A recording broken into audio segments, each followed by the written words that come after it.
Welcome back to episode 8 of Flicks&Fields, numero 8. I'm going to keep doing it every week. You're sticking with the Spanish. I told you, one day I'm going to have Duolingo sponsor us. Because one day I'm going to learn you for real and I'm going to be bilingual again. You are so lucky we didn't do episodes. What? You're so lucky we didn't do episodes. I know past 10. Right, just so you know, guys, we are doing a 10-episode season.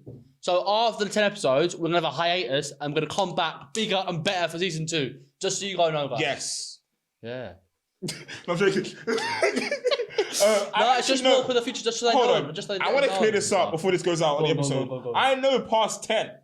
I know more numbers. Listen, No, you don't tell us yet. No, don't. I don't want to know. No, I don't want to know. We got to let us intrigued though. Intrigued? You know what? We all know after this, it's going to learn. When we're leaving, I'm going to sit here and I'm going to list all the numbers in the human planet. Human planet? In the world. Anyway. Female planet. Human planet. Oh, fair. Anyway, all right, guys.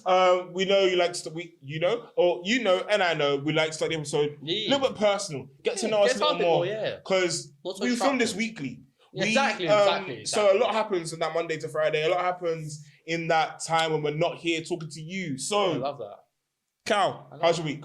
Do you know what? Actually, it banged. Yeah? Because it was like I was doing something on the Thursday for my dad's birthday. Okay. My dad's birthday was on the Tuesday. Nice. And on the Thursday we went to London. Fair. And me and my stepmom planned to take him to Hamilton. And that's like Alexander Hamilton. Yeah, that's proper. Alexander Hamilton. We did really well actually though. We got just basically my mum, stepmom. Sorry. But no, my stepmom likes having a toilet near her, so like she don't want to be like in the middle of the aisle. Fair. And thinking, oh my god, I need a toilet, and there's like 75 people around me, I can't leave. Makes sense. So we luckily got a box, but it's not the side box, one at the back. Ah, fair. The view was decent, apart from that in Hammond, people, if you've seen it before, there's like stairs that go up on the outside bit. Yep. If it was right at the top, you couldn't exactly see it. Did you have like the little binocular things? No, wasn't that far away. But no, we had literally a room with a toilet and then 4 seats. Oh. And it was like, it was pretty quiet actually. And my dad was... That feels exclusive, I can't lie. No, it was. And that feels exclusive. As well, which was like pretty cool. Yeah. Like he brought you like snacks at half time. Not half time. But the thing is, it was a really long show though. It's like an hour. It's like an hour and a half each side. Oh, I thought you were saying it's an hour and a half. No. It's like almost like 3 hours long. It's like, wow. Okay, fair. Long. So basically it's an Avengers movie. But it was very good. Like, really? To be fair, I've known my girl for like 6 years, and like so from when I first met her, she would always play would be Hamilton. Fair. So I sort of understood what's happening in Hamilton. But I now understand the actual film, and that, honestly, brilliant. Do you know what? The show, the theatre show. Technically, it's on Disney Plus. So you it is, but I've never seen it though. I've never really seen it. Okay, so I know I keep singing the song into the mic, and you're welcome for that. My thing, not yours. No, but the best song. But seriously, in my head for ages, there was you've got Washington on your side. My God, never heard it. Don't watch it. Don't listen to it. The reason is though because you know again I don't know his name is, but who made Hamilton? Lin-Manuel Miranda. He somehow knows how to make songs catchy. Yeah, that's kind of his job. I know, but come on, people aren't that good at their job. That's but even like Moana, he wrote that with the rock. Yeah. And like you always remember what it is. Or I am Moana. Sorry. No, everyone, you're welcome. Probably. Oh, fair. I am Moana. Anyway, You're Welcome is not with the one really. You're Welcome is a good movie. Good song. Yeah. Anyway, carry on. But honestly, if you've not seen it or have a chance to watch it Disney Plus, generally watch it.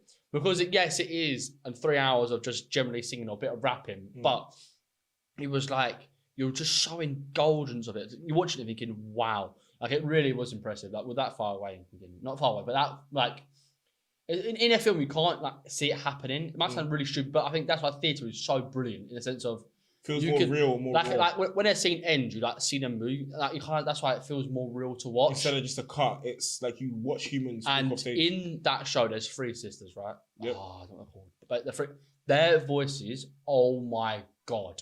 So basically, incredible. What you're saying is, I should go watch Hamilton. Oh, if you can watch Hamilton, I'll go watch Hamilton. Probably. Alright, fair. I can't. I thought it stopped. I thought it ended. I thought they stopped showing it. Like the play was over. No, it was. But I think the more I watch it now, I think I need to just go watch more theatre in London. Theatre's so much fun. Do you know what theatre movie This show is the greatest one I've ever seen. So, little preface. Yeah, anyway, little previous past thing. In my primary school, they used to take us to pantomimes. Oh, okay. And I used to love it, which kind of was like the initial, you're going to go to the theatre. Obviously, it's a lot more like talking back and forth. Yeah. But the first theatre show I went to properly, Lion King. Lion King. Oh, Lion King. Lion King. That is what I really want to see. Incredible. Lyceum Theatre, Lion King, incredible. Yeah, I want to watch Genuinely, I don't even know how to explain it. Watching it was like you're sitting there and you're watching it happen and you're like, I don't even know what to say anymore. Because the way they're acting out feels like I'm watching a movie. Yeah, people always say it's like mesmerised. I've never seen it myself, but I know people that have seen it saying like, yes, it's puppets, but by like 3 seconds in, you don't even see what it is. Yeah. And it's just like you're just starstruck by the way it's moving, all the dance moves and stuff. It's from the voices to the amount of training it must take to get them to move like that. Yeah. You know there's humans, like in the back of your mind, you know there's humans there, but you ignore that and your brain thinks you're in a safari. And it's that is one. For me, I think it's the top of my list of what I watch, I think, personally. You know what? That's why I've always had to give... What's like ones do you think you want to watch? What was you going to say? So I was going to say, that's why I have to always give props to theatre performers. Yeah. Because 100%. Acting is hard, but in acting, you can yell cut, you can redo the take. In theatre performance, you're on stage, you're doing it as is, and you have to be quote-unquote perfect every night over You know the acting was done, don't you? Yeah. Like I've heard Manchester Theatre, like I performed there before and stuff. Didn't know that. No, but you are right. That is the biggest difference in the sense of like, there's no, you got it wrong. That's one. Yeah, it's reset. It's like, you got it wrong. Fix it. Yeah, it's like you have to roll with the punches. The worst one for me was when one of the lead roles I had is that I had, let's say, 10 pages of script that I knew in my head. Fair. But also I was younger then, and I was the younger kid next to me was younger than me. I don't think I remember all the script, and I was talking about this script and stuff, and then basically. He said a line about 4 pages longer.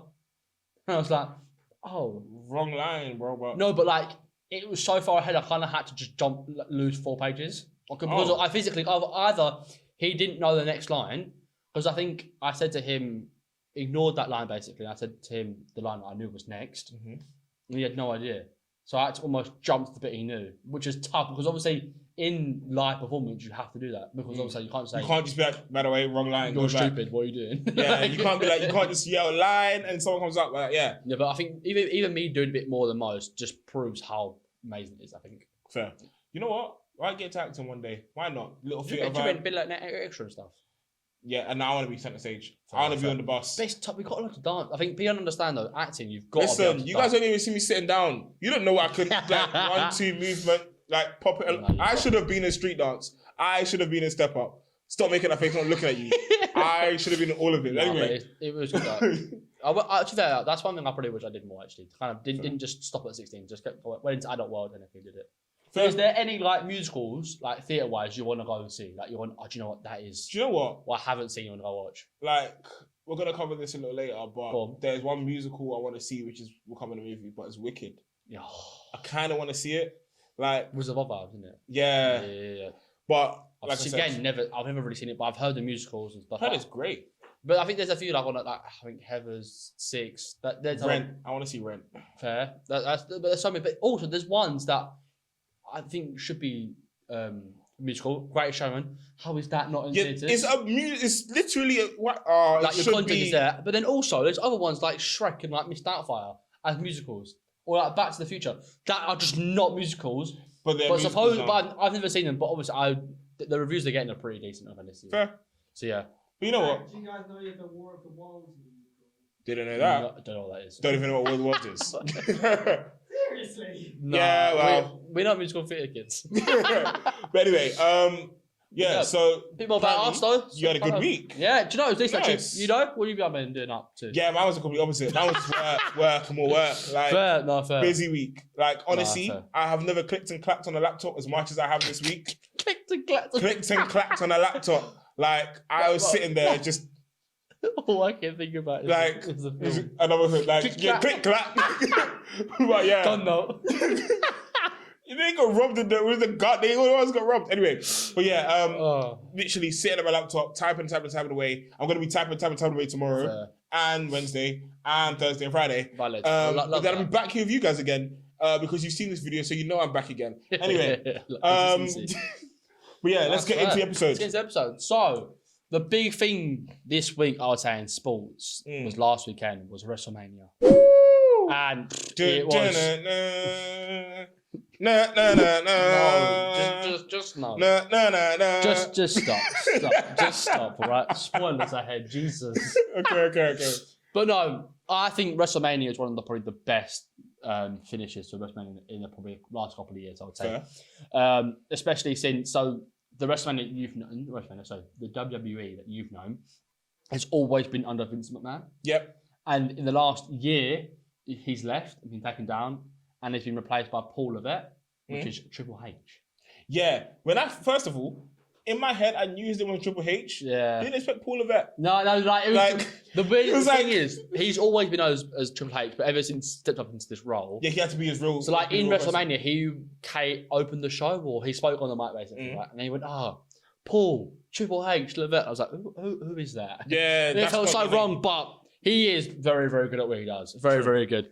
Let me almost try to explain to you after that weekend because the ending was so good. So, leading up to it, right? So we've got the bloodline. Yep, Roman Reigns. So we've got Roman Reigns and his cousins, which is the Usos. Yep. Sikoa. That's basically what they were, and they were just they're the bloodline. So the family and they literally, by the way, they actually are family. Yeah. They share actual blood. Brothers. Solo Sikoa, Jimmy Uso, Jey Uso are all biological brothers, and then they're cousins with Roman Reigns. That's what it was. Yep. They've been dominating probably easily for the last 3 years. And then 3 months ago, The Rock turned up and went, cool, we're cousins, isn't it? By the way, they are they cousins actually are cousins. That family line is ridiculous. But and he's basically called himself the final boss. But normally, The Rock comes back as a face and just tells people what to do. But this time, he's come back as the heel. And it was going to be Rock versus Roman at WrestleMania. And basically the fans went... Explain for those who doesn't know what the heel is. Explain what that is. Oh, sorry. In wrestling, there is heel and babyface. The heel is basically the people that say, you're rubbish, you're an idiot. Just bad people, technically, in storylines. And then the babyfaces are people like, we love you, thank you for coming. The good people, basically. Good and bad, basically. Good and bad people, basically, right? But The Rock was always a good person with... a bit of aggression, so he was very on the line. He was obviously he skated, but he always says what's your name? Says it doesn't matter what your name is. But that's still the baby face, technically. But he came back, and it was going to be Roman versus the Rock for WrestleMania, and basically the fans went, "Nah, we don't like that," because I think they're just the other person in question is Cody Rhodes. Cody Rhodes came back in 2022, and basically everyone was like, what's he going to do? Is he going to get his redemption arc?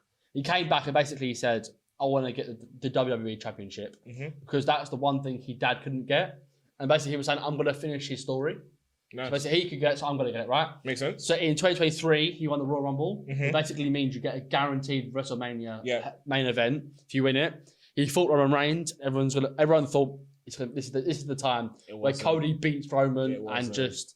It just wasn't meant to be, and just it was a bit of a shock. Finish. I think a lot of people thought it's time. Do you know what? In terms of storyline, the way stories go, I genuinely thought it was gonna happen. Everyone thought Cody Rhodes was gonna be. It was just finally because okay, spoiler alert: wrestling ain't real. It's scripted. I know, right? Crazy. Nah, but so obviously they write a certain script, and obviously sometimes stuff goes wrong, and you gotta roll the punches. Same thing with theatre. Exactly. But I genuinely thought in the script it would have said Cody wins, given the way you built up. That's the way it felt. Leaving WWE, leaving the main WWE, going to we went to AEW. So he left. He wasn't a great person when he left. He was high mid card. Basically, he wasn't never fighting for the best of the best. He was probably the best of middle fighter. He was never great. He left. He founded his own wrestling company, AEW. And basically, he became that guy at AEW. Won the champion, and basically he was before. It was Cody Rhodes before, but he came back as the American Nightmare, Cody Rhodes. And that gimmick had made him 10 times better. Oh yeah, with that tattoo on his neck and everything. Yeah. He is the guy. But then he lost in the WrestleMania last year. He was like, "Whoa, what's going to happen this year? And how's he going to do it?" And it came around basically where he won this year's Rumble again. Yeah. And people are like, fair, that's fair. Redemption. But that is still, by the way, where Roman Reigns is still champion for over 1,000 days. Is what it was. It's ridiculous. Ridiculous. It should never be. No, is that not never. It is. He's third all time of holding the belt. So obviously, but some of them have held the belt for more than one time. Yeah. But yeah, that's basically what he's just so impressive what he's done though. It's like held the belt, and then it came to the WrestleMania thinking it's gonna be Rock versus Roman, but then Cody Rhodes won the Royal Rumble, and it came to question of who's he gonna choose because he can go after the World Heavyweight Championship or the WWE Championship basically. That he gives him of the option. Yeah. The WWE Championship, Seth Rollins, basically he is the person that he feuded with at the start of his career in 2022 when he first came back. But we've seen that we want that. But then the whole point of Cody is to finish his story. Yeah. So basically, when The Rock, I don't care about you, I'm done facing Roman, and then basically The Rock and Roman were friends, and basically Cody went to you. Your ancestors would be ashamed of you for being the way they are together, like acknowledge me, basically all that quite pretentious type person. And The Rock slapped Cody. Oh yeah, I saw and that. That in the press conference basically stemmed this entire run or what it's going to be. Basically, creating the storyline for and basically with WrestleMania on that same stage, Seth Rollins was already out there because of it might have been Cody versus Seth. It was either way. And the way it turned out, basically, it was Seth and Cody versus Rock and Roman. Yep, that's what it's going to be. And then Paul Levesque, Triple H came out and went, WrestleMania night one, main event's going to be Rock and Roman versus tag team match. Yeah. Versus Cody. That's what it's going to be. And then by the time, Seth Rollins versus Cody Roman and Seth versus Rocky. Yeah, that's what I said. You're right. Yeah. And then by the time it came round, on the Raw before, it came out that the stipulation for that match will be, if they ever win, if Cody loses, the match after's left. Oh no, sorry. I know from this match, they did the Rock versus Roman, Seth versus Cody. That match is going to be. And they agreed. Night 2, the main event will be Rock versus Roman. No, my God, Cody versus Roman. Yeah. That was the stipulation. Basically, it's going to be night 2 will be Roman versus Cody again, and then night 1 would have been Roman versus Cody with tag team partners on the Rock and Seth Rollins. And then the stipulation for that night 1 would be if they lost, Cody and Seth lost, Bloodline rules would be in place for night 1. And God holds, they lost on night 1. So they're going into night 2, you're thinking Cody's already lost this weekend. You think he's going to lose? And also there's Bloodline rules. It's basically meant for that night 2, anything goes. There can be steel chairs, anything can happen. No problem, basically. Fair. And that 2 came around. The Roman and Cody fought for about 20 minutes. And then the Usos, obviously they're not, at this time, they weren't friends. They're broken from the spot. Yeah. So Jey Uso's the good person, and Jimmy Uso's the bad one, basically. That's what it's basically gone.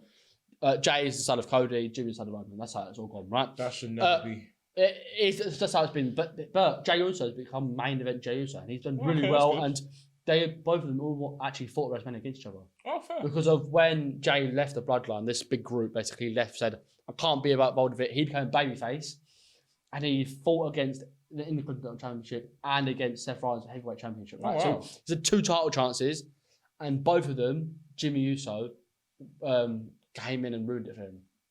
So basically, that led to them hate each other for the WrestleMania that happened. But in this main fight against Roman and Cody, it happened. Jimmy came out and started beating up Cody Rhodes. Obviously, that's allowed because there's no rules. Bloodline. Jey Uso came running out. Jimmy came running up the entrance thing, and then Jey Uso basically just spit him off the entrance. And I was like, that's pretty much. Do you know what? That actually makes me kind of sad. And the reason it makes you sad is because I remember there was an interview that the Usos did a while ago.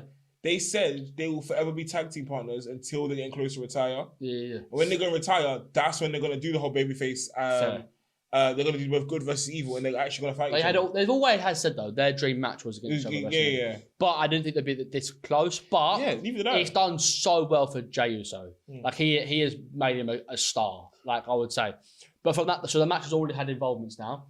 And then the Usos' brother, Solo Sikoa, came in and started beating up Cody. So and then he did his finisher on him. Roman speared him. Everyone thinks, it's done. 1, 2. Cody kicks out. People are going, what? How? And then Solo's going crazy. And then bang, John Cena comes in. Yeah. Hence my intro. Yeah. John Cena comes in. And he basically chucks Sakawa out of the ring. AA's Roman. Yep. Gets out of the ring. AA's solo onto the announce table. And it's like, damn, like, Jesus. Yeah, it makes you really remember, like man's like seen as a wrestler. Like, and then he came back into the ring, and then basically The Rock was fuming. Rock entrance hits, he gets fuming, goes right down to the ring. And you're thinking, oh my God, like, Jesus. It's about to kick off. Yeah, and then basically... This was in the sense of the same as the 2012 Once in a Lifetime. That they were the main event of WrestleMania once a time. So we was like, oh my God, that's pretty Rematch. Cool. Back to fight. The Rock bottom on John Cena, thinking, Cody's done. Yeah. And then you hear the Shield theme tune, which basically was Roman Reigns, Seth Rollins, and Dean Ambrose. They were old alliance. They broke up now, but basically they was all mind games to wind Roman up. He came into Seth Rollins was in all Shield gear. Came in the ring, Superman punched him out. And you're thinking, oh my God, it's about time. It's over, yeah. So the Rock was in the ring, Roman's in the ring, all against Cody. And then you hear, dong, goes to black. Yeah. The Undertaker comes out. All these names are coming out like it's crazy. These people should never be in the same ring together, at least not now. No, it was brilliant. I was so in shock thinking, oh my God. I was so confused when he came out. Because I was like, why? Because there has been a rivalry between The Rock and The Undertaker before, but I think it's all because of they all wanted, because all the advantage was against Roman, but because of he's got The Rock on his side. If you got The Rock on your side, it's ridiculous. Like a guaranteed win. Yeah, basically, guaranteed win. We basically got the Avengers of wrestling to basically stop them, and then he chokes down The Rock and he's out, and then Cody Rhodes hits the road cutter 3 times on Roman, 1, 2, 3, and he won. Fair. And it was just like he's done it moment. I can't believe he's made it. And it was quite cool just to see, thinking, wow, he's like finally he had to leave and come back. He had the biggest underdog story ever. Yeah, it was like, wow. But I think almost Roman Reigns was champion for so long. It was like over 1,000 days. It was 1,316 days as world champion. It's about time it actually. Almost 3.5 years. And do you know, it was more like, if that much took to get rid of him, it took John Cena, Undertaker, Jey Uso, and that title. Cody Rhodes to get rid of him. It makes it, for me personally, makes him a legend. Oh, Roman Reigns, but before he didn't have that legacy. Before he was this run, the Tribal Chief legacy has made him a legend. He's definitely. He is up there with John Cena, Triple H, Randy Orton. That's where he's at. Randy Orton, I do love. Do you know what? Random question. Okay, we're not gonna do intros today. I'm gonna ask a question. I'm gonna move on. But favorite wrestler of all time? I know. I have mine already. I've always used to love Batista. Oh yeah. For people who don't know who that is, that's Drax from Guardians of the Galaxy. Like, yeah, it is. It's the easiest way to say it for you guys to understand. But like, he's Drax from Guardians of the Galaxy. Yeah. Also, I love Rey Mysterio. He was like my childhood. Like, 619. Booyah. Okay. And he would have best thing ever. Honestly, ruined my life when I saw him without the mask. Oh, don't even. It's so weird. Yeah, childhood trauma. Yeah. Who's yours then? You know what? I might go a little OG, but for a while it was CM Punk. Yeah, he's back, by the way. Yeah, I know that one threw me off. But from the one that she's lasted the whole time for me. Yeah. I just blanked on his name. We just said it. RKO, Randy Orton. There we go. Yeah, Randy Orton has been like I wanted to RKO everybody. Like the Viper.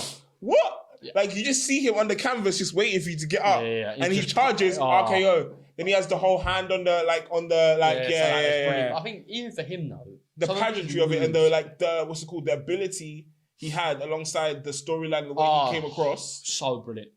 He actually probably is one of the best finishers and storyline people you can have. Yeah, easily. But also with him though, he can make Shank out of anything. I remember someone called Evan Bourne, right? No one really knows who he is, but basically his thing is a high flyer. That was his thing. Okay. Basically, he did a massive high flyer off the move, right? But basically, he lands like chest onto Randy Orton. He RKO'd him off the rope.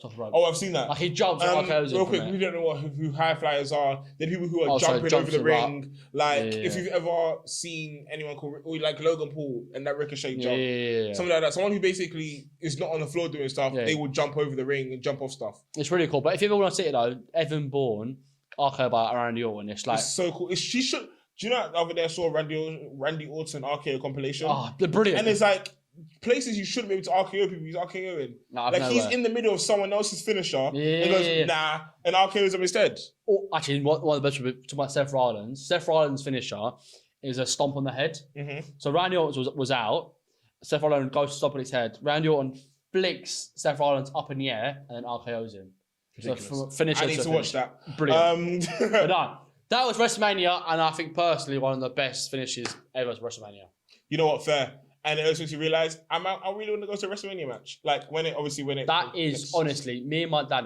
He's what got me into wrestling when I was young. We've always said if it ever comes to the UK, I have to go. No, but I think ours is more the O2. It comes to the O2. Yeah, we'll have to go. Can't lie, I have to get like a box or something, somewhere that I can see it clear. Yeah, somewhere close. But then the thing is, though, there is speculation of the Royal Rumble next year being at the O2. I'll go to that. There was an April Fool's WrestleMania, and that wasn't funny. I got very excited. And I did not enjoy that. Someone got me. I was like, yeah, now you're vexed, and it's hilarious. But then I also thought the O2 one for WrestleMania for the Royal Rumble was wrong. But no, that's generally a thing. Fair. So now I have an event. I think Paul Levesque knows the bigger audience are in like last year they did Wow's pay-per-view. This year they're doing the Scotland pay-per-view. There's only one place to come left. Like, come to England. Like the Raw and the SmackDown that happens in the UK. The fans are crazy. It's because people don't realise though is that the UK fans have to watch at like 1 a.m. So yeah. They're going to be dedicated. Also, like, because we have it's like people that watch American football. It's pure dedication because of the times, and NBA as well. Yeah. But like, if you now come to the UK and put it on, like, even if it's 9 p.m. or 10 p.m. here, that's like 5 p.m. in America. So you have your American fans still able to watch it, because they can be like, cool, I know it's this day, so after work I'm going to go see it. But yeah, anyway, that was WrestleMania. Yeah. What's next, Carl? So next will be we did a bit one last week, but not since then. What is your Would You Rather? Oh, okay. So Would You Rather is a segment where I just ask questions because I can. Because it's literally my podcast. Put on the spot, I have no idea. Podcast. Yeah. Anyway. Put on the spot. Go on, hit So my Would You Rather this week is, would you rather take responsibility for losing the championship, like a championship game, or have a teammate take credit for a win you deserved? Win. So I mean 100% Hold on. 100% win. I mean, let's say you're not in the greatest team, yeah?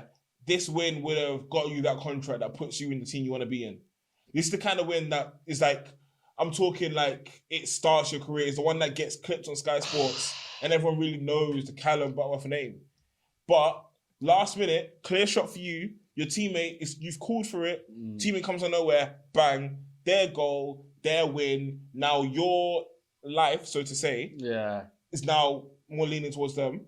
Or obviously you're in like a bigger team and you were the cause of a loss. Like, you don't realise anger in my soul. But like the McTominay own goal the other day. Oh, you donut. Like, that's why I said anger in my soul. Fair. But personally, I would rather be in a team that I know I might not be the best person in that team, but we've gone as a team and won. Okay, so I might get more of the credit than I do. But as a person, I would rather be in a winning mentality, in a winning position, than be on my fault the reason we lost. Okay, but you lost one game, obviously that you lost the championship. But like, this is so you'd rather be in a position where you don't get that remote, like you don't get scouted by the bigger team and really start that career, and like obviously there's a chance you get the opportunity again. I mean, I know maybe some people might say I'm just dragging it, putting the story, but it's just I'm trying to. No. It's how I imagine it in my head, but like you don't get that like sit down with the manager for a bigger team to go play for them. You don't get that. What's it called? Those negotiations where you're like, cool, I want to negotiate a 10 mil contract. You're basically becoming average. Yeah. The only thing with that, right? So basically, you become an average player, but you're going to get paid for being an average player. Like you're going to get not a lot, maybe. Yeah, but you're not going to get not going to get mega sum money, but you're going to get money. And if you're putting work in at being average, you're being that good player. That is okay-ish. But the only thing is though, if you think of any good finals, right, you will only remember the bad person's fault, and it'll be on there like a stigma on that person's career. Yeah, but there's so many players who have had bad mistakes, but people just kind of not forgot them, but they've. It depends if you can bounce back from it. I think. So I am the franchise player, but it's my fault. So you're in like Prem division, you are up there, but championship match. If you win, you guys obviously win the cup. If you lose, you don't, and it's your fault. Like I said, like the McTominay thing. Obviously, it's not your fault, but it's your fault. This is tough. I think, actually, do you know what? Actually, no. I think I would actually say lose and be my fault, and I'll bounce back. I'm already the guy at that place. I've just got to back yourself. Say I can do it again. Let me go there again. I'll win. Okay. Because then you're already at that place where you're getting the deals and stuff, and you just got to basically just be the underdog in that situation. Okay, so you'd rather what's it called? Lose the game than win the game with team another team. Yeah, it's tough and has that opportunity higher than you. Yeah, because obviously, like I said, you may never get the opportunity again, but you also may get the opportunity again to be that in the limelight player. Yeah, it's a tough thing because basically, do you want to be average for the rest of your life or have a setback and go again? That's how I put it in my head just now. Right? Okay. Do I want to be average in my life? No. If you have setbacks, you've learned from them, go again. And then that for me, then mentally, obviously you go again, but there could be a chance your club doesn't forgive you. Yeah, well then that's just take at the chin and you go again. I think that's what you have to do though. Just fair. I think you're never gonna learn in life if you don't make them foul, basically, are you? So you know what? Even though usually I try to go other side of it, I'll probably pick the same way you did. I'll probably take the loss. Because if I'm good enough to be in that team, I'm good enough to be in that team. 100% agree. Much as I've lost this game and my team be vexed at me for a season, the season after that, it'll be fine. As long as I'm the one that brings them back to that final next season and doesn't make the same mistake. Obviously, if I make the same mistake twice, fair, hate me. Oh yeah, fair. But valid. If I didn't make it twice, then at that point. To be fair, think of LeBron though. I know it's a bit different, right? Yeah. Everyone says Michael Jordan is the GOAT because of his 6 finals. He won the finals. Yep. LeBron's been like 11 finals, but he's won 5. Yeah. Or 4, won 4 or 5, but kind of like, well, he's fair. Still King James. Like, exactly. You're still second in the world. So kind of like, yes, you've made some mistakes. Wait, you call him second in the world? He's your first. Second, no, the world. He's probably like 5 in the world, I suppose. I was about to say. No, because you got Luka, Embiid. You have Jokic. so many players that. No, LeBron is the guy. No, LeBron is still there. I think. Personally, I think he's probably top 3 to 4 for me. I think he's fine. I think you go by MVP voting this season. You probably got. You got a couple. But basically, and also this year there's been a stipulation of basically if they've not played 65 games, they can't win the award. Really? Yeah. So basically, Embiid this season, from the first 6 months of the season, was he was just MVP done. Yeah. He was getting it, but then people realising he ain't gonna be eligible for the award. He ain't done enough games. So basically, but then if you're talking about the best in the world, I think he's up there for one. Fair. Jokic is ridiculous. Luka now has made his team an actual competent team, not a playing team, a proper playing team now. Fair. And then you've got like Tatum. That's kind of what you've got. Ooh. Giannis as well has got to be in there. Giannis is one of those players that you just expect it. Like that's what kind of happened with like most players now. I think kind of with Luka. Because these teams never been great. His numbers think, that's what Luka does. Yeah, it's just Luka. Yeah. But now and also now you've got Shai Gilgeous-Alexander. But basically he was Paul George when he was traded to the Clippers. Yeah. They traded Shai. And basically Shai is now in MVP conversations. And he's now made last night that OKC the 1 seed. Yeah. OKC are the guy. The only thing is that they're one of the youngest teams ever to be the 1 seed. That's because they've got the rookie Chet Holmgren, who basically was Vic before Vic, basically. Fair. He was 7'1", coming to the league, and in like a training ground match, he got injured. Was injured for the entire season. So technically, this season is his rookie season. Fair. But technically, he's already been drafted last season. So it's his rookie season because he's out the first season. Annoyingly, he will lose out in the rookie of the year. Fair. Would they still... Even though technically it's rookie season, it is. Would they still class him as a rookie? Like you know when sometimes they draft prospects and they go to Europe and come back. Oh yeah. And they could be like 24 and they play their first minutes of the NBA season. They are classed as rookie. Oh, so it's not so much when you were drafted; it's more, but when you played the season you played actual minutes is the season you become a rookie. You know, I would, but like you said, he's the Wemby for Wemby. We have Wemby. Wemby's a joke. We have Wemby now. Like seriously, he could win like 7 DPOYs in the next 10 seasons. Wouldn't be surprised. He's a joke. But he's like advancing. Like I would say normally rookies get good by year 2, year 3, I would say. But I would say from Vic's first game to Vic's last game today. Night and day. It's almost like watching year 1 to year 3 in a season. It's whoever has him training like behind the scenes, well done. Because you've upped his game so heavy. Whether it's what dealing with his mentality to get him in that headspace. I think his mentality was good even before, but still. But keeping that mentality in an NBA is again very, very impressive. Especially because the money's gone up, the fame's gone up, everything's gone up, and you've still kept it humble. He is the France guy. Apart from what's his name, Gobert. Oh, he actually Rudy Gobert won Defensive Player of the Year this season. Really? Yeah. And Vic came out and said, I'll let him have it this season. I'll take it next season. That is crazy. Is that arrogant, humble? The only thing Vic now needs is to win games. Might sound really stupid. His team's not great. I think he won like 19 games or something.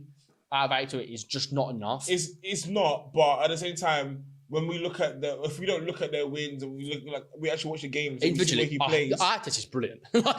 like some of the stats he's had is like close to like historical stats at all. Yeah, and he's literally in his rookie season. But the biggest thing is though, there is trade rumors going around for the off season. Trae Young to go to the Spurs. That's a bit OP. I can't lie. That's a bit much. Loop. That's a bit much. Literally, get the ball. Loop. That's a bit much. I can't lie. If they want it to be... That duo is going to be crazy. If they want it to be fair in any way, they can't do that. The thing is, though, but I think if the Spurs get Trae Young, then they have to just go, let's get bodies in now. Yeah, fair. No, I think the only thing they need now, but Trae Young isn't great at defending. So you're going to have to put a defensive wing next to him, and anything else... Just Wemby. Just Wemby. Like, Wemby in a set position, and basically you just need someone on the perimeter, really, to just lock down, and then you're clear. Something like Marcus Smart, maybe. Ooh, that's not bad shout. But yeah, obviously you don't know Trae Young's not there yet. True. For people that don't know, first of all, Vic is Wemby. Same person. Oh yeah, Victor Wembanyama is what we're talking about.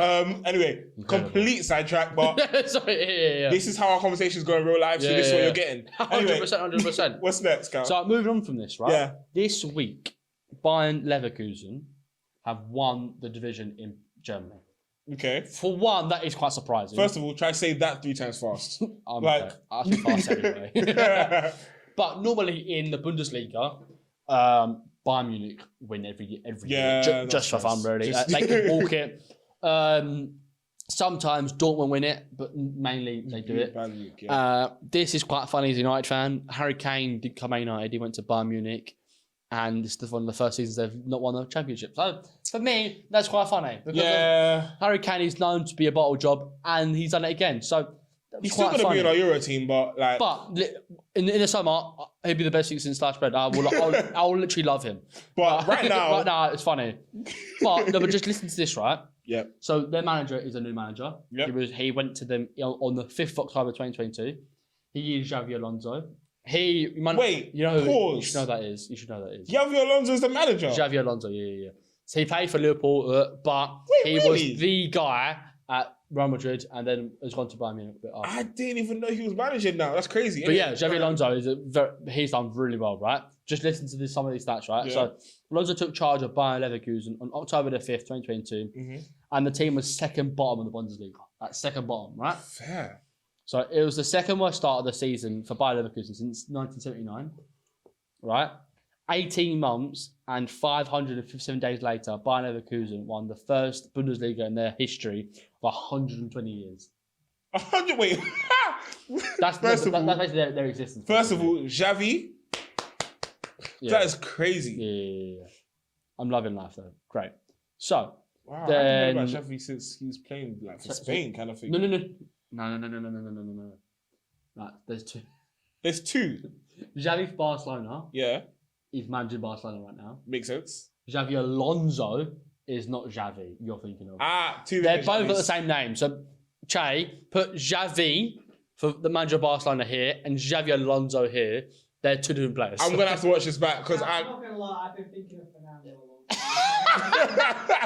So basically, Xavi Alonso is a legend of Liverpool and Real Madrid. That's basically who that guy is. And he's done really well. He was quite old first guy? man. No, he's got hair. A little bit ginger hair. Right? But listen to this, right? Huh. So it happened with 0 defeats and 43 consecutive games of beating in all competitions. Wait, 0 defeats? 0 defeats he's got this season in 43 games, all competitions. So I feel like I'm repeating the stats he's saying, but it's so... So 18 months ago, they were second bottom. 18 months later and 500 days later. That's so hard to come back from. Yeah. Unbeaten in the league and 43 consecutive games unbeaten in the league, right? Bayern Leverkusen are also in the DFB Pokal final against another team. Basically, that's like you're not our FA Cup. Yeah. Basically, the German FA Cup, right? Okay. They're in the final for that. Also, they've not lost, have they? Fair. So in the final for that, and they're also in the Europa League quarterfinals. So that this season could be a triple winning season for them. You know what? No wins in 120 years and the triple wins. Yeah. He would have cemented his fame for life. Yeah, and then it all happened with Xabi Alonso's first managerial experience as well. It's the first technically season he's done. Oh, fair. Well done. And he's unbeaten. He's the only team unbeaten in Europe. You know what? This is going to cement him as a manager. So when it comes time and he wants to leave, people are going to be like, fair. About this. Yeah. Klopp have just is going to leave Liverpool in the season, Yeah, I knew right? about that. There was a lot of speculation that he was going to go there after Klopp. A lot, almost saying it was done, right? Speculation? Is it still speculation? No. Let me finish. Right? Yeah. Right. Then there was speculation of him going back to his old club, Madrid, because their manager leaves in 2025. There's always different conversations. But then also, what was a big rumour, Bayern came out and said, we want Xabi Alonso. And their CFO, whoever the guy at the top, right, doesn't really say things or name drop people unless it's like almost like done. Oh, certain. And he basically said, we're going to get Xabi Alonso. And the whole world was like, oh, wow. Because when, it's quite tough to say, but basically when this guy says things, they always happen. Fair. But it's kind of basically said, Alonso said, I'm going to start at Leverkusen for the next season. He's signed with the team for the next season. So either this basically means that he doesn't replace Klopp because of, if he does rubbish against Klopp, because replacing Klopp will be very hard. Yeah. He may want the Madrid job in next season. So he's basically just been opening his cards. The only thing is, though, how are you going to beat an unbeaten season? True. Unless he comes in and does another one, there's like you can only really match it. It's going to be tough. So the market for him is the highest it can be. Yeah. If next season he comes fourth or third, people are gonna be like, it'll be good, just not as high. So yeah, that's the issue of being tough. so good. It's tough. Now are like everyone's like, oh, okay, you only came third. Like, that's why it's a bit tough for him, but he seems to be a great manager. So he's an excellent manager. I would love 43 wins, unbeaten. Yeah, I would love to have Man United, but there is not a chance. Not a chance. Scouse lad. Oh, yeah, he's not gonna like, especially play. Does he play for Liverpool? Yeah. Not a chance. Wish he would. He played next Gerrard. Oh, yeah. I hate it. We're getting what's this? I don't know. No. If that happens, I promise you, I'm signing off. Man. Seriously. So we're talking about Southgate, by the way. If Gareth Southgate becomes the manager of Man United, I'm resigning from Man United. I give up. No, I'm handing him resignation. I'm done. You know what? I will wait until I see his performance at Euros. If it turns out magically he fell asleep and woke up and knows how to manage now, no, fair. If he doesn't win the Euros, it's actually embarrassing. This team picks itself. How can you be wrong? Oh, no, but he's gonna mess it up for Vabs. We know that season 2 when it comes to summer, I'm gonna be vexed when we lose. You know to tell how we did by how we're sitting. Like if we come in and we're angry, you know how we did. Anyway, that is hilarious. But anyway, also, I really need to figure out who these different Javis are. Because my head is really like... I promise you, first you're thinking of Xavi, play Barcelona. There is another one. Okay. You'll know who it is. I'll show you a picture of it. Right? Okay. No, look. Anyway. But the main thing is... Show me later. No. So, but also this week, right, as our podcast is Flicks&Fields. Yep. The big thing for the field side of it was CinemaCon. Flicks. What did I say? Fields. Right. Try again. Well, let's try again. Didn't ever happen, right? So the big thing with Flicks&Fields is normally on the Flicks side of things is CinemaCon this week. Yeah. All right. So this is me. Take it away because you know me and my movies. Your side of the ball, innit? Yes. So obviously with CinemaCon, CinemaCon basically is a convention all about the cinema. Movies coming up, it's brilliant. Stuff coming out. So basically tells you. Sponsor me. Some next year, fly us out to America. Moi and moi. Wait, that's me and me. Sponsor me and him. Anyway, basically we write in Spanish. Shut up. With CinemaCon coming out, there's a bunch of different announcements that let us know what we have to look forward to. Yeah. Because if you haven't like guessed by now, we are addicted to the cinema. 100%. We literally have cinema basically live there. Like I'm there more often than I should be. Like, but that's life. Yeah, agree. Sitting in the room watching the screen.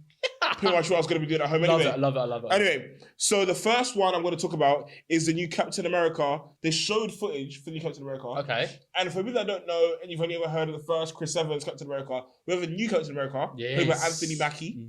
who is Falcon in the Avengers movie. Yep. And we got to see like a new insight into what his Captain America really like. Obviously, we had the series. Yeah. How do you think that one series? Was the series any good? I didn't hate it, didn't love it. I think it felt very scripted.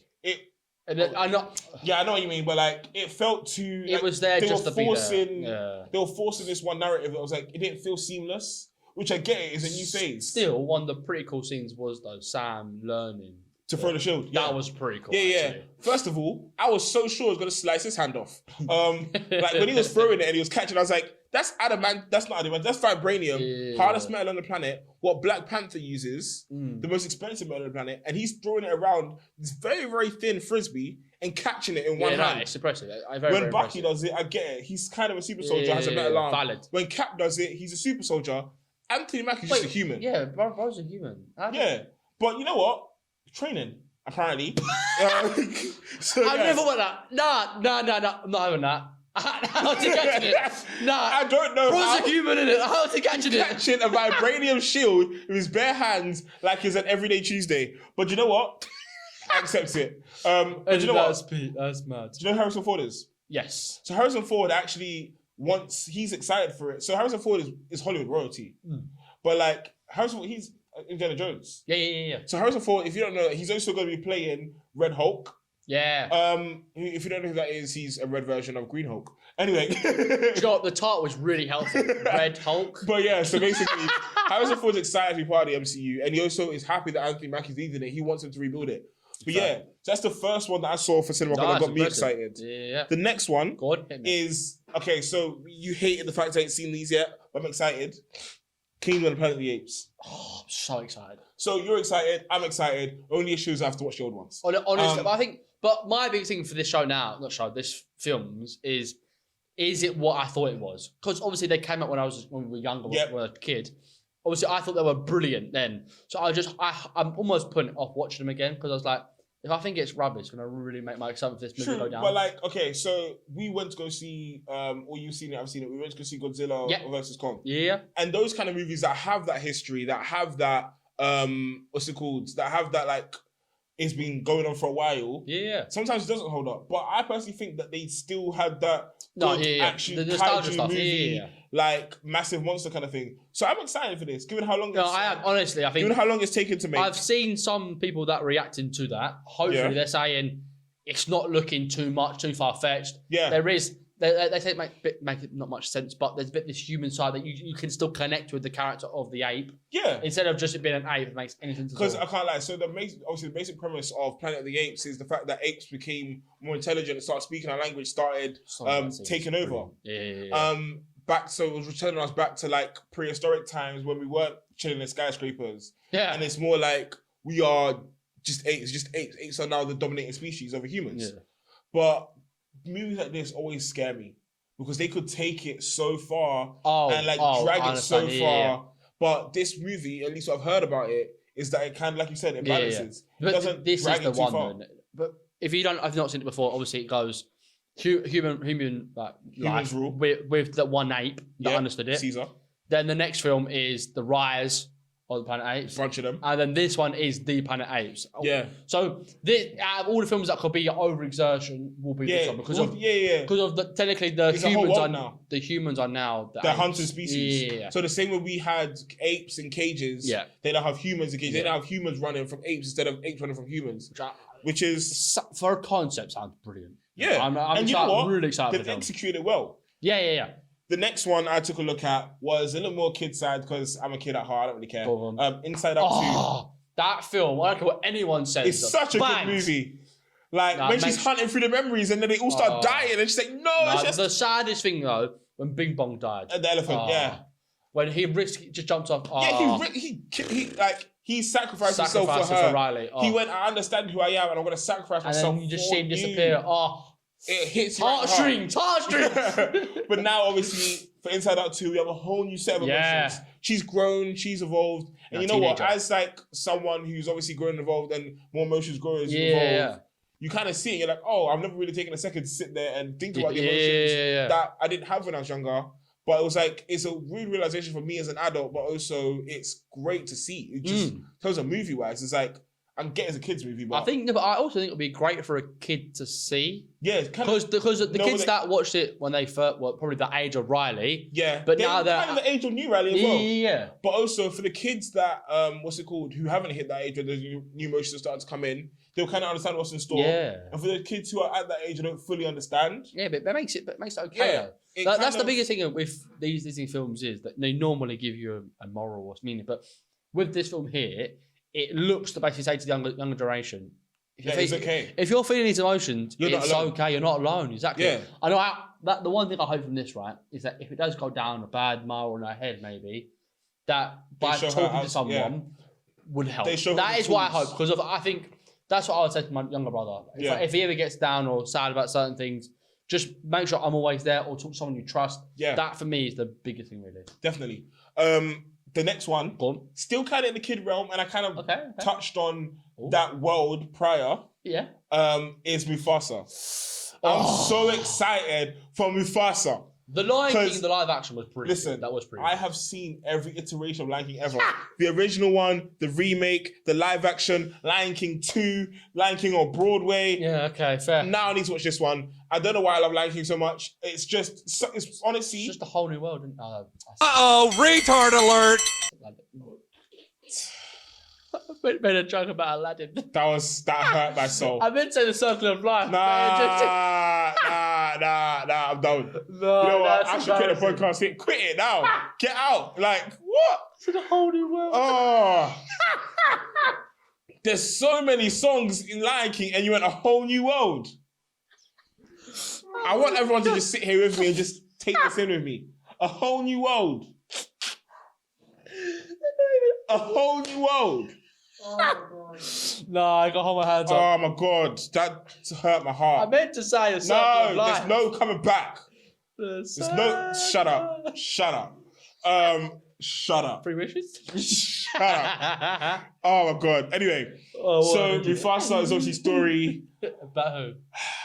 About Mufasa. So for those who don't know Mufasa is the dad of Simba. Yeah. He is unfortunately the one that dies. R.I.P. Mufasa. It's so sad. And obviously Simba comes looking for him. It's the reason why Simba goes missing. That is probably kids' first trauma. Yeah. Actually, any kid that watches Lion King, that is proper trauma. Have you ever seen a cat watching Lion King? Can't say I have. So, okay, let me explain. So I was watching TikTok. So obviously TikTok is a massive pool of random videos. Yeah. And this one was watching Lion King with her cat. And you see her cat genuinely acting as animals in the Lion King. And it started quote unquote crying when Mufasa dies as well. And it's it's the saddest thing ever. It is the first trauma of your life. Easily first trauma. But yeah, Mufasa, I'm excited to see. By the way, if you haven't seen The Lion King, you're doing something wrong. Get help. Just so we're clear. Something in your childhood needs rejigging. Yeah, 100%. And even if that is the case, just watch it now. It holds up as an adult. You will still cry. Do you know what? I actually wish I was in that position though. Imagine being an adult and never seen Lion King and you watch it for the first time. And hearing Circle of Life for the first time. Hearing the first when the light comes up on the safari. Yeah. Anyway, vibes. Do you know what? You guys can call me children. I don't care. I can do it. I don't care. The vein I lived on for this when I searched up CinemaCon was the movies I really wanted to see. Yeah. The second one we spoke about it as well a little bit. Yeah. When I chose I'm Moana. It's Moana 2. Ooh. So Moana 2, obviously, in complete honesty, I genuinely wonder what's there to talk about in Moana 2 because her people searched the oceans. Unless her being the one with water at her village, maybe. But that may be... Her people went out to go search for new villages. Fine. I feel like that's where they could take it. Yeah. But at the same time, that feels so, so stereotypical, so anyone can predict it. You went out to find villages, you found a village. In all fairness, though... Conflict resolution. I thought the same concept for Frozen. I didn't think there could be a second Frozen or a third Frozen. Yeah, true. And they did it well. They made it work. They made it work. So, and to be fair, all the companies you trust to do a second film you have no idea about is this. Fair. Yeah. Oh my god! Do you know the thing about how Tarzan is the sibling? So basically, try again. Okay. So basically, there's this whole theory that Tarzan is actually Elsa and Anna's brother. Right. Because basically, the reason why he's stranded in the jungle and the reason the parent ship goes down. That's the ship you see in Tarzan. Is actually Tarzan. They had a kid. Yeah. But in the travels that a child, and Tarzan is actually a child that was obviously abandoned to the jungle because parents are dead. No one took after him. Valid. But anyway, that could be complete lies. But I feel like it's getting reaching. But if it isn't, I love that. Yeah, fair. Also, wonder what his power would be. Maybe jungle powers. Like maybe he can control vines and trees and stuff. He's mad strong. Maybe just crazy strong. The animation of like him swinging through the trees and having two hands on the girl, you thinking, how are you swinging through the trees? Oh yeah! You don't see like people go on TikTok like they drew it. That's ruined that. He's hold it. Well, that's ruined. Where else can you hold it? Use imagination. He's just like anyway. Clenching really hard. Cow. Children. I deal with children. Anyway, what's next? The next movie, I actually want to see it. Go on. Is I can't pronounce it. Joker for the. Oh yeah, the French one. But the Joker with the Joker 2, basically. Joaquin Phoenix and Lady Gaga. What's her real name? Lady Gaga. I don't care. I don't really care. How did she have a real name? Yeah. Fair. Put her real name. I'm pretty sure she has a real name, but I don't know if she still goes by Lady Gaga. I've never known. She's gone into her acting, but like, Star is Born. Bang. She's genuinely gone into her acting like. But supposedly this is brilliant. Do you know what? So, quick thing about me, I hate trailers. I don't watch trailers. So I've seen the trailer. I actually watched the trailer. So it was an ad that came up when I was watching another podcast. Okay. And I went, you know what? I'm gonna watch it. Yeah. I was like, oh, like I really like this trailer. This trailer is good. Yeah. And I'm not sure if it's true. Also, the callbacks are brilliant as well. The callbacks from the first film, I think, right. So my thing also is, I don't know if it's true, but apparently Joaquin Phoenix's Joker and Lady Gaga's Harley Quinn is actually going to be Robert Pattinson's Joker. But obviously, we had Barry Keoghan. No, that's not right. But I think I would prefer, no offense to Barry Keoghan, probably great as Joker, but I think I prefer it as if it was. He's ruined because of sort of. Oh, so I'm not gonna lie. I can never. You've ingrained my brain. I never watched it because someone told me about that scene. We're not going to tell you what scene that is. Just please.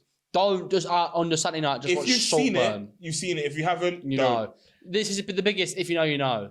Don't watch Saltburn. Fair. But do you know, almost right. I think while we're talking about that, right? I think the Joker's almost that good. Why does it need a Batman? I know. Every Joker has a Batman. Every Batman has a Joker.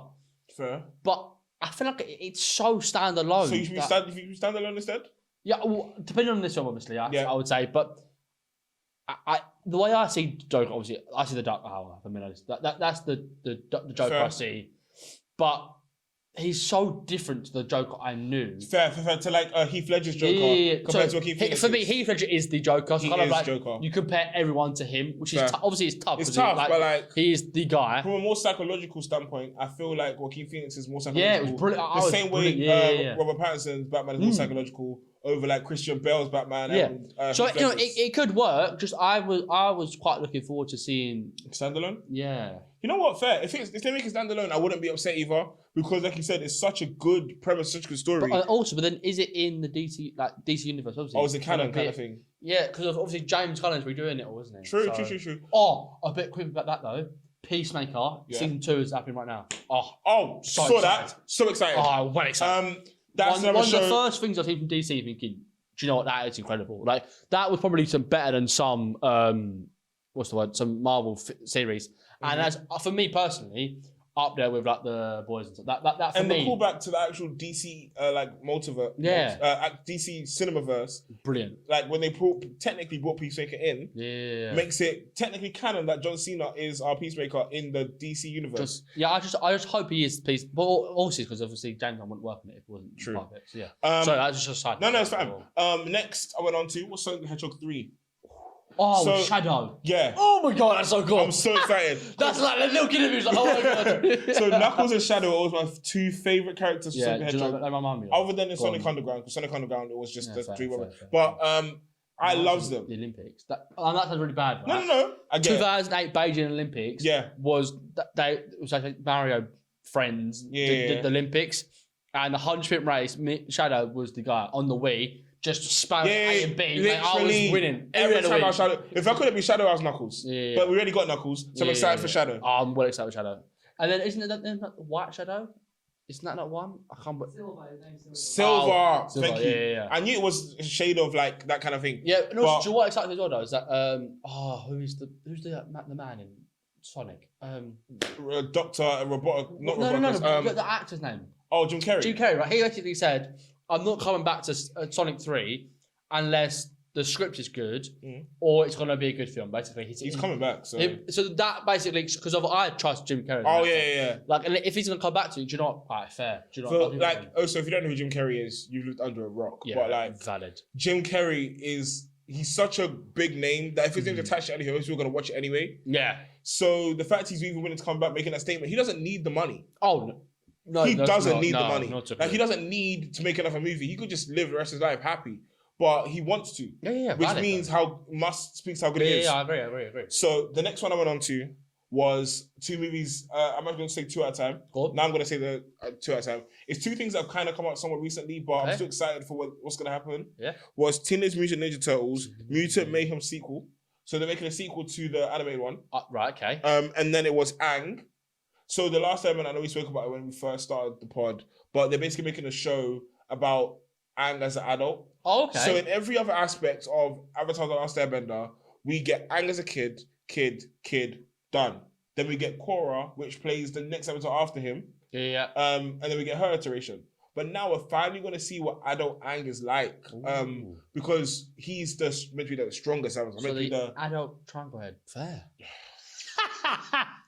No, I I'm joking. I respect it now. But yeah, so like we finally get to see what like somewhat adult Aang is like, his relationship with these people after, because obviously when they're kids, we see them kind of make up and kind of all be friends, but we get to finally see the relationship as an older character. Fair. That sounds pretty good. Now, for my last one I want to talk about is one that I think we've all had as kids. If you haven't had one as a kid, then you should have had one. It's a movie called If. Oh, So I'm excited for I've If. seen this trailer. This So looks so good. let me tell them what If is. So basically, Yeah. If is a movie about imaginary friends. Yeah. So that's what IF stands for, imaginary friends.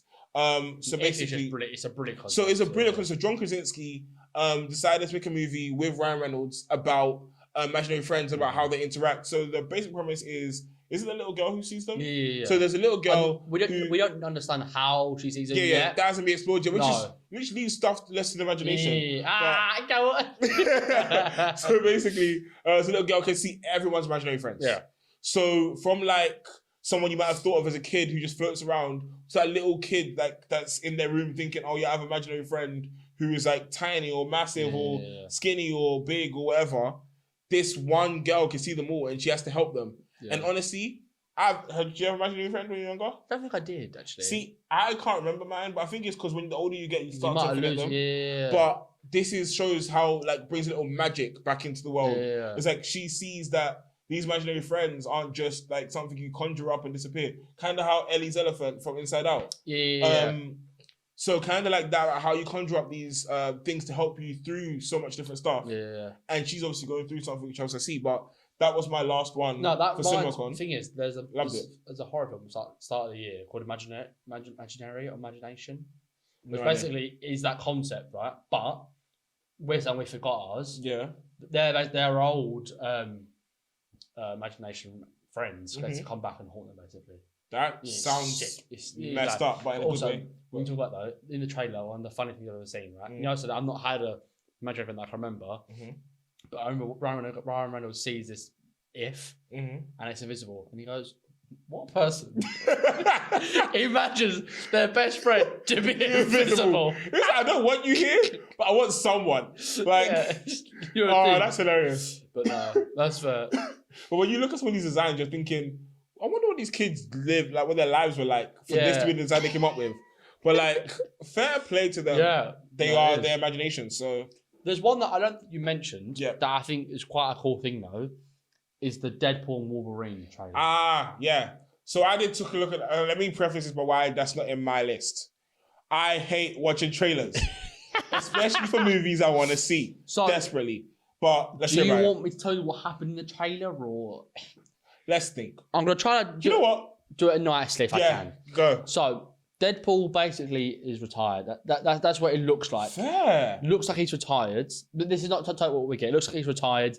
He starts selling cars, and basically his friends basically sent him the party. We've sort of seen this in other trailers. Mm-hmm. You know, he gets taken by the TVA. Yeah. Then it kind of goes around, and certain things comes up that basically says Wade Wilson says cocaine is the only thing Kevin Feige says is off limits. Like he's breaking the fourth wall. Is crazy. But basically, it's way more breaking the fourth wall at Fox's expense as well. True. Basically, there's the new Deadpool suit. Yeah. And they said there's gonna be loads of. Basically, said there's gonna be loads of gratuitous cameos. Basically, there's gonna be loads of. Love that. I think this film could be on the cameo level of Endgame. Go on. Oh wow. Do you know who cameo I want to see? They died in the first Deadpool. I want to see them come back for vibes. Yeah. I think. Do you know Brad Pitt? He plays the Invisible Guy. Yeah. Love it. I love it. I just want to see him for just a second. But yeah, anyway, go on. And near the end, in this trailer, he also does say, "Suck it, Fox. I'm going to Disneyland." Like there's more to that trailer, but do you know what? I know people out there will not want to watch the trailer, so that's sort of what we got given from it. But the main premise of it, though, is that he's not going to be Deadpool for that time. And also, I've seen a lot of people say Deadpool is not going to be Deadpool 3. It's going to be a Deadpool and Wolverine film. It's separate. Yeah, that's what people are saying. Then, yeah, I think that's going to be a great film. I'm really excited for it for June 26th. Yeah. Is that the day it comes out? Yeah, June 26th. Genuinely didn't know that. I'm so excited to just see Hugh Jackman talk. That's absolutely sad. Do you know what? Fair, because I ain't seen his Wolverine for time. No. But I'm excited for it. And, yeah. I think wrap it. Yeah, really, let's go. I think end the episode. I would say. So, thank you guys for listening. Yeah, well, I think thank you. Fair play. All right. Thank you guys so much for listening. This has been Flicks&Fields episode 8. Wow, 2 months in, guys. 2 months. Crazy. Yeah, I know. 2 months is crazy. Thanks for spending it with us, guys. Yeah. We'll see you next week. Yeah, thank you. See ya. Peace.